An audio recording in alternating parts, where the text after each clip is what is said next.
Good morning, students. I am Neena Jindal, lecturer physics from Government Senior Secondary School, Multipurpose, Ludhiana. So today I will teach you the topic power in an AC circuit containing resistance, inductance and capacitance, that is LCR circuit. Clear? So before starting this topic, because this will include the previous lecture which you may have studied, impedance in LCR circuit. Okay, in that case you have studied what is the relationship between voltage and current. Here we will use that there is a phase relationship, that is E and I. They are not in the same phase, they have phase difference phi in LCR series circuit. So here we will use this concept, power in an AC circuit. So now I start it. So now we will find out the relationship for power consumed in LCR circuit. All of you know that before starting this, I tell you, before all of you know that in DC circuit, power is given by the product of voltage and current because both are constant with time. So we simply write down power is equal to voltage into current. Clear? But in AC circuit, voltage and current keep on changing with time. So voltage भी change हो रही है लगातार time के साथ और current भी change हो रहा है.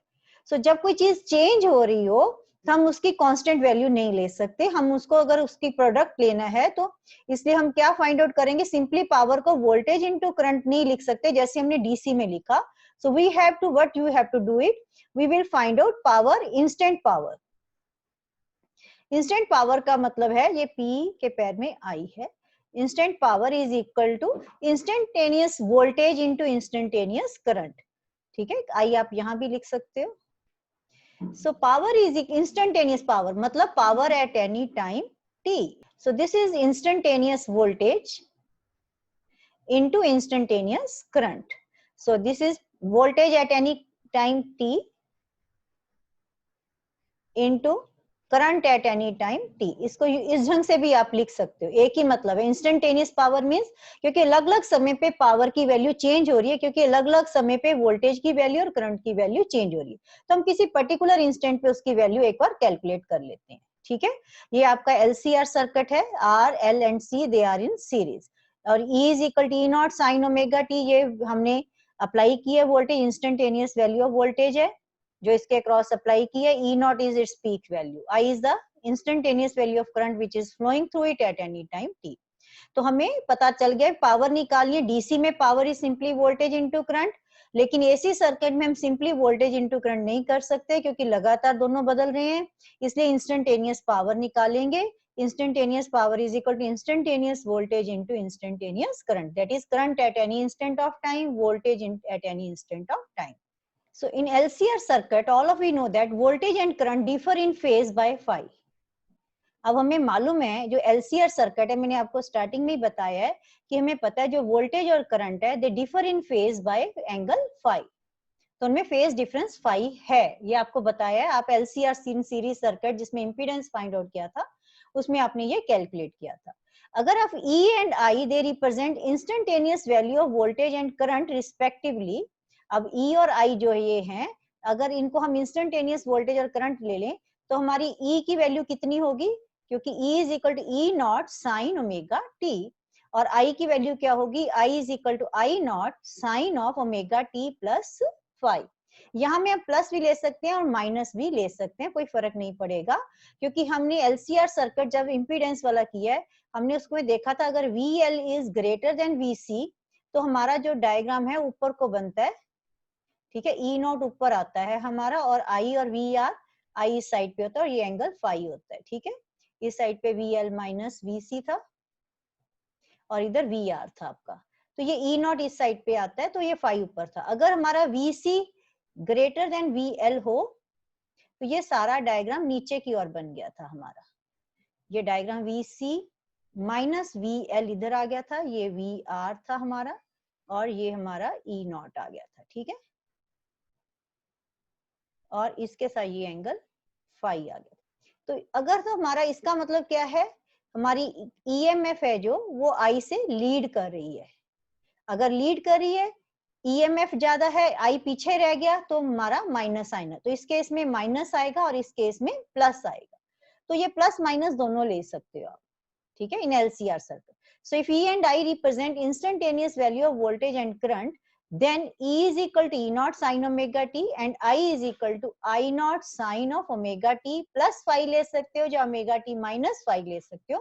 मैंने एक ही केस ले लिया बार बार दोनों की बजाय, तो मैंने प्लस phi ले लिया, ठीक है. तो ये क्लियर हो गया आई थिंक आपको यहाँ तक. अब आ गया हमारा इंस्टेंटेनियस पावर क्या था, E into I. So therefore instantaneous power E की वैल्यू पुट कर दो और I की वैल्यू पुट कर दी, हमारे पास ये वाला स्टेटमेंट आ गया. अब इसको E नॉट और I नॉट, इन दोनों को मैंने बाहर निकाल लिया, E नॉट I नॉट. अब बाकी क्या बच गया, sine omega t sine of omega t plus phi, ये हो गया आपका. अब इसको मैंने कैसे लिख दिया, ये साइन ओमेगा टी तक यहाँ रहने दिया, इसको यहाँ तक. अब उसके बाद ये sine of omega t plus phi है, इसको sine of A plus B के फार्मूले से मैंने खोल लिया, sine A cos B plus cos A sine B. तो अब ये बन गया sine omega t cos phi plus cos omega t sine phi. तो इसको एक बिग ब्रैकेट के अंदर ये हमने रख लिया, ये चीज इसके बाहर आ गई, ठीक है. अब इस सारे को मैं इसको ओपन कर दूंगी, इस ब्रैकेट को ओपन करेंगे, ई नॉट आई नॉट बाहर रख लिया. अब साइन ओमेगा टी में अंदर ले गई, साइन ओमेगा टी अंदर लेके जाओगे तो बन जाएगा ये sine omega t into sine omega, sine square omega t cos phi plus sine omega t cos omega t sine phi. ये बन गई आपकी स्टेटमेंट. क्लियर हो गया ये, इस साइन ओमेगा टी को हम अंदर ले गए. अब क्या आ जाएगा, P I is equal to E naught I naught. अब ये देखो sine square omega t cos phi plus, अब मैंने जो इसके साथ था ये वाली स्टेटमेंट, इसको 2 से मल्टीप्लाई कर लिया, 2 से डिवाइड कर दिया, ये 2 से मल्टीप्लाई और 2 से डिवाइड कर दिया, ठीक है. तो जब इसको 2 से मल्टीप्लाई और 2 से डिवाइड कर दिया, कोई फर्क तो पड़ा नहीं इस चीज से. ये हमारे पास फार्मूला है sine of 2 omega t is equal to 2 sine omega t cos omega t. इसको जनरल में आपने पढ़ा होगा, sine of 2a is equal to sine 2 sine a cos a, ठीक है. ये फार्मूला आपने ट्रिग्नोमेट्री में पढ़ा हुआ है. यूजिंग दिस फार्मूला ये हमने इसको ओपन कर दिया, ठीक है. अब ये सारा क्या बन गया, 2 sine omega t cos omega t की जगह मैंने क्या लिख दिया, sine of 2 omega t sine phi upon ये 2 नीचे आ गया इसके, ठीक है. अब ये इसको हमने 2 से मल्टीप्लाई और 2 से डिवाइड किया, ये देखो यहाँ पे किया हुआ है. ये 2 sine omega t cos omega T जगह मैंने क्या लिख दिया, साइन ऑफ 2 ओमेगा टी, ये साइन फाई आ गया और नीचे 2 का 2 रह गया. अब ये इक्वेशन आ गई. क्लियर, ये हमारे पास क्या आ गया, P I. I think up to this it is clear to you. अब हमारे पास इक्वेशन आ गई, P I is equal to E naught I naught sine square omega t cos phi plus sine 2 omega t sine phi by 2. ये हमारा P I आ गया. If this pi is supposed to be constant for small time dt, क्योंकि ये instantaneous power है, power eight any instant of time. अगर मैं सारे time को बहुत छोटे छोटे टुकड़ों में काट लूं और एज्यूम करूं कि बहुत सारे छोटे से टुकड़े टाइम के dt के दौरान इस p की वैल्यू क्या रहती है, कांस्टेंट रहती है. pi instantaneous power is supposed to be constant for a very small time dt, then work done during this time is given by, तो इस टाइम के दौरान वर्क डन किसके इक्वल होता है, पावर इनटू टाइम. तो work done will be equal to P I D T. Clear हो गया. तो ये हो गया आपका पी आई दिया हुआ है. अगर हम इसको कांस्टेंट सपोज कर लें through for a small time d t, तो work done during this time will be given by this. अब हमने पी आई की वैल्यू क्या है हमारे पास, यही वाली स्टेटमेंट ऊपर उतार दी हमने द्वारा. तो डी डब्ल्यू क्या बन जाएगा, पी आई की ये वाली वैल्यू इसके अंदर डाल दो. तो डी डब्ल्यू will be equal to P I की वैल्यू कितनी, E naught I naught sine square omega t cos phi plus E naught I naught, इसको अंदर ले गए हैं हम, E naught I naught upon 2 sine 2 omega t sine phi. इसको एक बड़ी ब्रैकेट के अंदर रख लिया हमने, तो ये बाहर क्या आ गया, डी टी आ गया. ठीक है, इस ई नॉट आई नॉट का मैं अंदर ले गई, अंदर लेके दो पार्ट्स में इसके हो गए, देखो ये डी टी है, ये आपका डी डब्ल्यू आ गया. Clear up to this. अब to find the total work done, to find the total work done over a complete cycle, हमने आधा साइकिल नहीं निकालना, ओवर ए कंप्लीट साइकिल. तो हम जब भी ऐसे निकालना, छोटे छोटे टुकड़ों को जोड़ना है, तो हम क्या करते हैं, integrate both sides.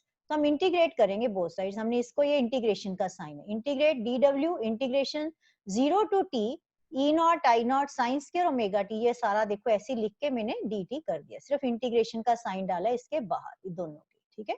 D W की इंटीग्रेशन करोगे तो ये डब्ल्यू आ जाएगा, 0 टू टी।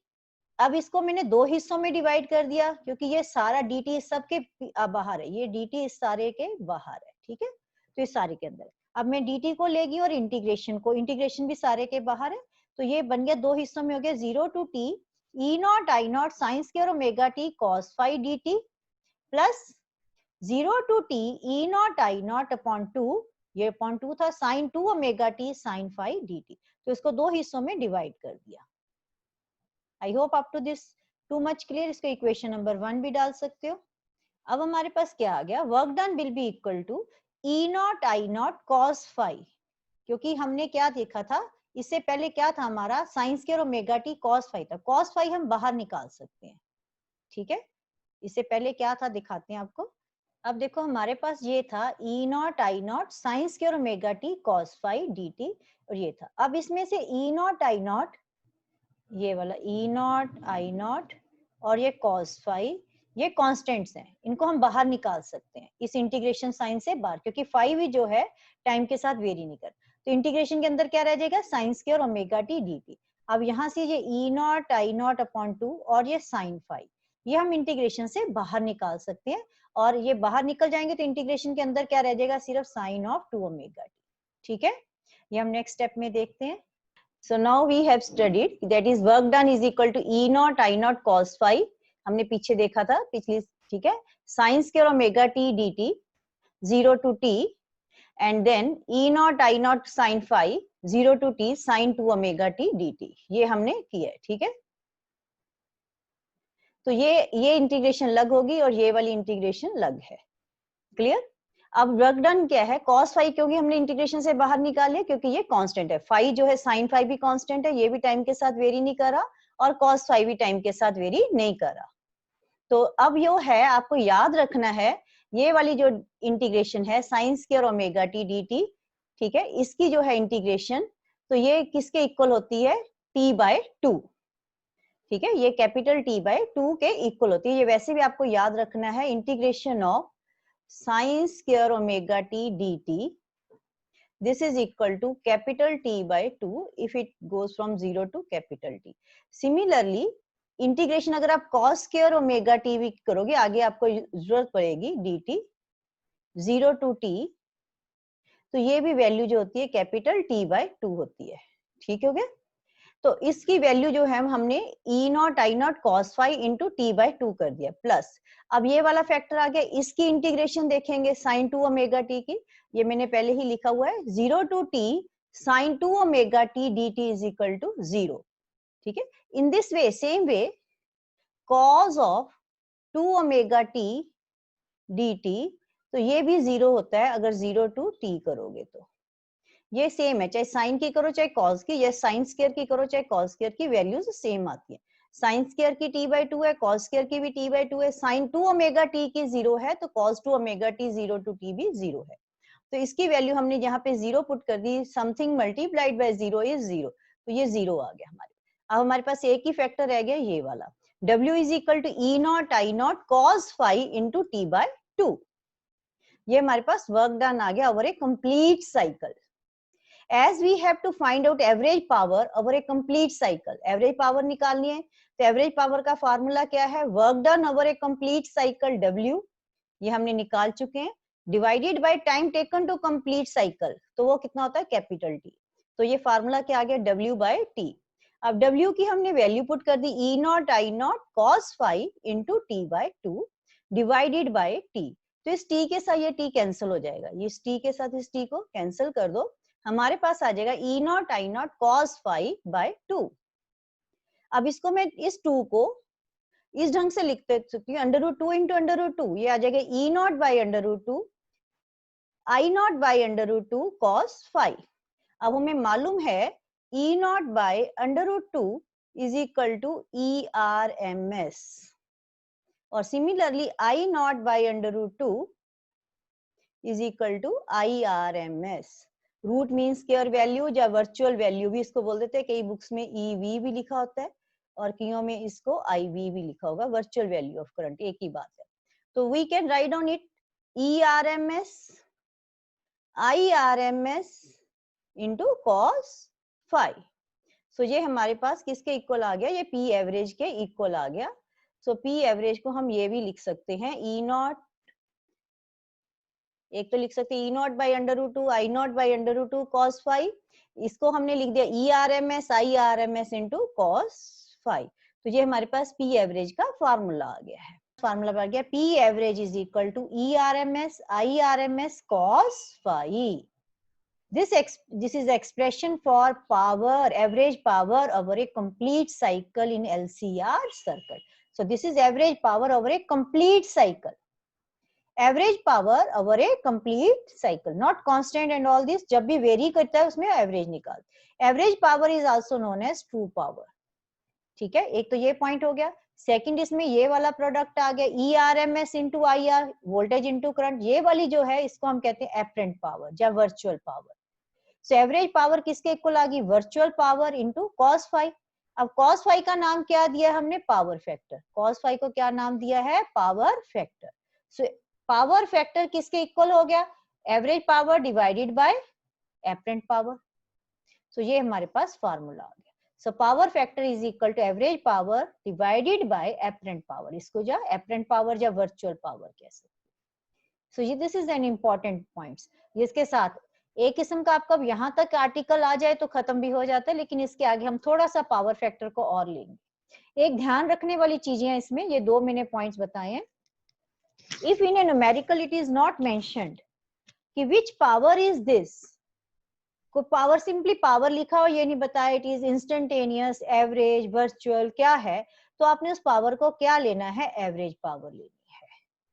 ठीक है, अब अगर एक न्यूमेरिकल में या कहीं भी it is not mentioned which voltage or the current is this, simply लिखा है वोल्टेज इतनी है, करंट इतना है, तो we will assume it as the RMS value। ये बहुत इंपॉर्टेंट पॉइंट्स हैं न्यूमेरिकल्स के दौरान, खासकर आपको ये आएगा तो ये ध्यान रखने दो। अब प्योर रजिस्टर आ जाए, प्योर रेजिस्टेंस आ जाए, ठीक है, अगर सर्किट है तो इसमें हमें पता है जो फेज डिफरेंस है बिटवीन E एंड I, ये आप कर चुके हो, phase relationship between E and I in case of pure resistance, pure inductor, pure capacitor, ये हम कर चुके हैं आर्टिकल्स अलग-अलग।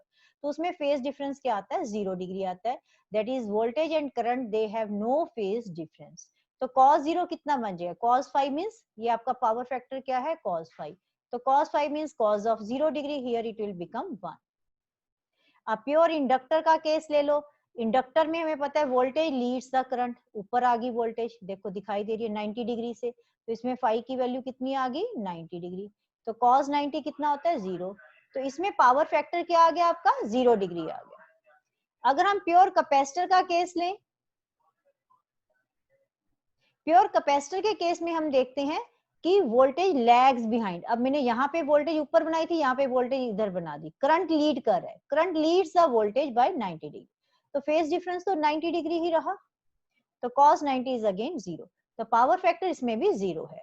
अगर LR सर्किट ले लें हम, देखो LR सर्किट में हमें पता है voltage and current in VR and I, VR means potential difference across resistance and current, they are along the same line because they don't have any phase difference, और VL leads the current by pi by 2। तो ये ऊपर आ गया। अब इन दोनों का resultant ये आ गया, तो ये क्या बता रहा है, E नॉट बता रहा है, ये आप आर्टिकल कर चुके हो। और E नॉट और I में हमें फेज रिलेशनशिप निकालना, I नॉट भी ये I नॉट आ जाएगा, तो ये फेज रिलेशनशिप कितना है, फाई। तो ये इसका हमने इंपीडेंस ट्रायंगल किया। VL क्या होता है, what is VL, VL is equal to I naught into XL, ठीक है। और VR क्या होता है, I नॉट इंटू XR। तो यहाँ से I नॉट मैंने खत्म कर दिया, तो ये R रह गया, ये XL रह गया, ठीक है। तो इन दोनों का जो रिजल्टेंट है E नॉट की बजाय यहाँ पे इसका रिजल्टेंट XL और XR का रिजल्टेंट आ जाता है, Z आ गया, इम्पीडेंस। Z को हम क्या कहते हैं, इम्पीडेंस कहते हैं। तो ये आपका इम्पीडेंस ट्रायंगल, ये इसका LR सर्किट का इम्पीडेंस ट्रायंगल है। तो यहाँ Z से इम्पीडेंस हम निकाल सकते हैं, impedance is the resultant of these two. तो cos phi निकालना, ये एंगल फाई है, cos phi निकालना, तो मैं यहाँ से नेचुरली इस ट्रायंगल को कंप्लीट करूंगी। तो बेस अपॉन cos phi निकालना तो बेस अपॉन हाइपोटेन्यूज होता है। बेस कितना है r, हाइपोटेन्यूज कितना है z, तो ये cos phi is equal to r upon z आ गया। अब आप CR सर्किट लेते, मैंने यहाँ पे बनाया नहीं है, CR सर्किट लेते तब यहाँ पे XC आ जाता, नीचे आ जाता चाहे, तो वो सेम आना था cos phi is equal to r by z। अब हमारे पास आ गया LCR सर्किट। LCR सर्किट में यहाँ पे VL आ गया, उसमें CR में VC नीचे आ जाएगा और यहाँ पे आ जाता है VL माइनस VC, ऊपर को आ जाएगा, अगर VC माइनस VL है तो नीचे को बन जाएगा ये सारा। तो एक को लेके हम कर लेते हैं VL is greater than VC, मान लो यहाँ पे है, तो इस केस में तो ये वाला ऊपर को आ गया E नॉट, इसका इम्पीडेंस ट्रायंगल ये बन गया, क्योंकि आई खत्म कर देते तो ये बन जाता है। तो इसमें भी cos phi निकालना है, बेस अपॉन हाइपर, बेस आ रहा है r अपॉन z। z की वैल्यू अलग अलग केसेस में अलग है, जैसे इस केस में z की वैल्यू क्या है, here what is the value of z, तो यहाँ पे जो z है, so this is equal to under root, इन दोनों का रिजल्टेंट है XL square plus r square, ठीक है। और यहाँ पे z किसके इक्वल, under root of XL minus XC whole square plus r square. तो z की वैल्यू अलग अलग हो सकती है, लेकिन कॉमन जो है फार्मूला क्या बन गया हमारा, r upon z। Even it is true here, r upon r 1 बन जाएगा। r upon z is the common formula for all these circuits, ठीक है, गॉट इट। क्योंकि अगर हम ये लेते प्योर इंडक्टर तो उसमें भी ये हो जाएगा, ये 0 बन जाएगा, ये सारा आपका पावर फैक्टर्स आ गए, power factor in different circuits. तो cos phi को जनरली हम क्या ले सकते हैं, r बाय z। तो ये जनरल फार्मूला cos phi का हम ले सकते हैं, जैसे LR हो गया, CR हो गया, हम सब में देखते हैं r बाय z आ रहा है। Even it is true for all this one also. अब हम करेंगे कुछ और कंसेप्ट्स जो इसके साथ रिलेटेड होंगे। अब और कंसेप्ट इसके साथ रिलेटेड क्या है, एक आ गया आपके पास, हमारे पास आ गया इसके साथ और concepts. Now we will do concepts related to power in AC circuit. जो हमने टॉपिक तो हमारा खत्म हो गया, लेकिन कुछ और टॉपिक्स भी हैं इसके साथ रिलेटेड। जैसे एक मेन आ गया, छोटा सा टॉपिक था वॉटलेस करंट। वॉट किसका यूनिट है, पावर का। वॉट किसका यूनिट है, पावर का, ठीक है। तो हम पावर को जो यूनिट है, तो इसलिए वॉटलेस मीन जिसमें पावर 0 होगी तो उसको हम कह देंगे wattless current. A power, if average power consumed in a circuit is 0, then the current flowing in this circuit is called wattless current. In case of pure inductor and pure capacitor, average power consumed is 0. अभी आपको पीछे बताया है मैंने, ठीक है, ये देखो पीछे अभी आपको मैंने बताया पिछली उसमें, ये पीछे मैंने बताया, ये तो ये है जिसमें ये सारे बने हुए हैं। तो अगर इसमें पावर एवरेज लोगे तो ये ERMS इंटू IRMS आ जाएगा। इसमें पावर एवरेज क्या आ जाएगी, क्योंकि 0 आ गया, cos phi फैक्टर 0 आ जाएगी। इसमें भी एवरेज पावर कंज्यूम क्या आ जाएगी, 0 आ जाएगी। इसमें तो आपको पता ही है cos phi साथ में चला जाएगा, ठीक है। तो average power consumed in case of pure inductor and pure capacitor is 0। ये हम यहाँ पे मैंने आपको शो किया हुआ है। अब आप देखोगे यहाँ पे, अब हमने अगले कंसेप्ट करें, concept related to other power in AC current, ठीक है। तो एसी सर्किट या एसी करंट ले लो। अगर एवरेज पावर कंज्यूम्ड 0 है तो current flowing in this circuit is called wattless current. In case of pure inductor and in pure capacitor, हम ये पीछे मैंने आपको दिखाया अभी, तो average power consumed is 0, so therefore power factor is 0, therefore current in this circuits is called wattless current. और भी है एक वॉटलेस करंट को एक्सप्लेन करने का, मैं ज्यादा डिटेल में नहीं जाऊंगी, तो थोड़ा आपको बता दिया यहाँ से। अब सेकंड आगे कुछ और फार्मूले भी हम एवरेज पावर के कर सकते हैं। एवरेज पावर किसके इक्वल आया, ERMS IRMS into cos phi, ठीक है। अब cos phi किसके इक्वल हमने कैलकुलेट किया, R बाय Z। तो एवरेज पावर किसके इक्वल आ गया, ERMS IRMS R by Z। हम इसको लिख सकते हैं ऐसे, ठीक है। अब सेकंड है E नॉट किसके इक्वल होता है, E नॉट I नॉट होता है E naught by Z। Current is voltage upon resistance, Z क्या इंपीडेंस है, तो ये क्या शो करता है, किसी भी सर्किट की रेजिस्टेंस को शो करे। तो देयरफॉर IRMS, तो ERMS बाय Z हो जाएगा।